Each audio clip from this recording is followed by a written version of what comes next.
Let's talk about the afterlife. In Judaism, it's a fundamental belief that after this life ends in this world, after our time comes and we pass away, our soul lives on and continues in what's known as Olam HaBa. This is not just a fundamental belief in Judaism, but it's something that we actively talk about, learn about, and even to some extent look forward to as a reward for all of the good things we do in this world. But let's explore the history and let's explore the text and the sources that tell us about the afterlife, what to expect, how we're supposed to approach it. Does that mean this life is not worth it? We should just wait for the next life. And what is really going on? I want to start with a story of the previous Chabad Rebbe, Rabbi Yosef Yitzchak Schneerson. He was imprisoned by the Communist Soviet Union for spreading Judaism, which was considered counter-revolutionary. And they sentenced him to death. This is in the late 1920s when Stalin's evil regime, evil empire was in full force. And they arrested the Rebbe, Rabbi Yosef Yitzchak, and they brought him to the famous Soviet prison. And at one point during his interrogation, one of the Soviet guards pulled out a gun and held it to his head. The guard said, wait, this little toy is known to make people talk. It's known to bring all kinds of words out of people.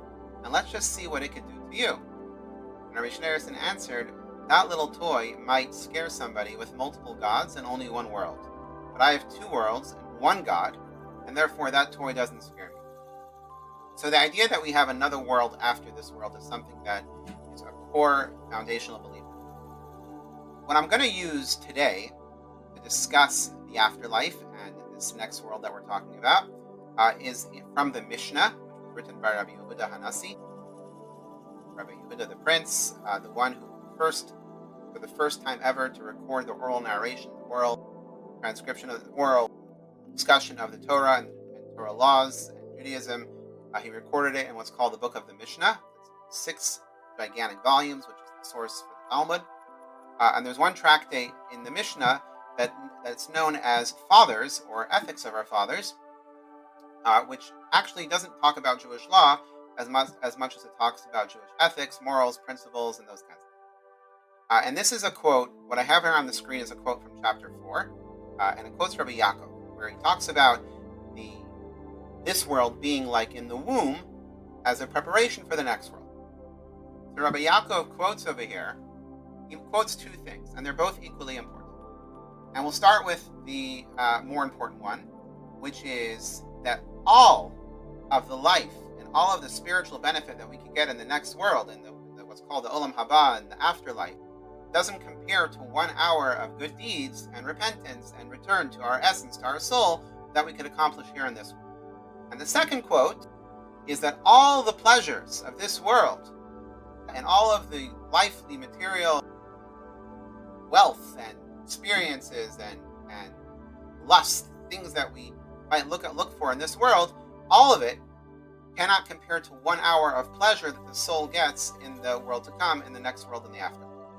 These are both interesting statements because on the one hand, it makes the afterlife sound much better. But on the other hand, it reminds us that our purpose of existence, our purpose of creation, is to live in this world, in a world where we have free choice, in a world where we live body in soul, soul in body, united. And even with that, even with the counter of materialism and spirituality, and even with the free choice of good and evil, we still choose to do good. That is the purpose of this world. That's how we reveal godliness in this material world. That's why we were created. However, we should know that there's a lot of positive reflection for the soul, a lot of positive reward for the soul in the next world, that is waiting for those who deserve it and for those who have acted positively in this world, that they're able to benefit from this next world. So that's his introduction to our focus and to our understanding of what this next world is all about. Now, what about heaven and hell? How does that play into our discussion? What is the idea of heaven? What is the idea of hell in Judaism? I'm going to dedicate another video just for that subject alone. But I will say, in short, that hell is the transition that it takes for the soul to get from this material world, from the body, until it reaches its point, its destination. where it's most comfortable, in the Garden of Eden, in the afterlife, in the Olam HaBa, the world to come. Depending on how materialistic and how involved in materialism the soul was, and depending on how our behavior was in this world, the more difficult the transition could be for the soul, and that's what we refer to as hell. But let's go back to the idea of heaven.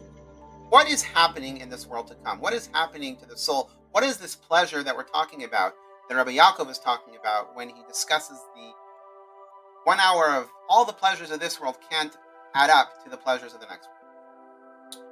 So, to understand, we have to first dig into what is the soul. Our soul is a part of God. It's actually part of God's essence that God takes and gives to us as an ambassador to be in this world and to be representatives in this world, to elevate everything that we come in contact with. The soul is seeking spirituality. The soul is compared to a flame on a candle that's always trying to go up, always trying to cleave to something greater, something higher. And the soul, interestingly, breaks into 5 parts, which 3 of those parts actually internalize themselves within our body, while 2 of them hover over us as a reminder, as a tug, to keep us connected to our source, keep us connected to God. So, for example, our motivation, our desire to do kindness to others, all of these urges that we sometimes get come from our soul. Our desire to be a better person, that comes from our soul. It comes from a certain element of our soul. Our desire to learn a certain skill, that could also come from our soul. Our desire to be alive can actually come from another element of our soul. So the soul is broken into these different parts because it expresses itself in these different ways. But ultimately, what does the soul want to accomplish? What is the soul's purpose, and what is the soul's reason for being? Where we say in the world to come, this is where the soul actualizes its purpose, and it's really enjoying the pleasure of the world to come. And that is that the soul knows that it's fulfilling and that it has fulfilled its divine mission, and it's elevated itself from its previous existence before it came down into this world. Because it's very painful for the soul to be in this world. It's very painful for a soul to be limited to a human body. And the only reason why it happens is to give the soul a chance to accomplish something greater, to be able to achieve something it couldn't achieve while it was just a soul. So when the soul is in the body, it is seeking to achieve that greatness that it could not achieve alone. And afterwards, the soul wants to know that it had the impact and that it had the desired effect of what God wanted from it when God sent it down here in this world. I'm going to finish off with one quote from the Talmud that tells us that before every soul comes down to this world, the soul is sworn by the angels and by God that it will be righteous, that it will do everything it can to be righteous, and it will not choose the evil path, but it will choose the path of the righteous. So let us hope we can live up to the demands of our soul, we can live up to the purpose of our soul, and we will continue this discussion about the afterlife. This is introduction, and I hope you enjoyed it. Thank you.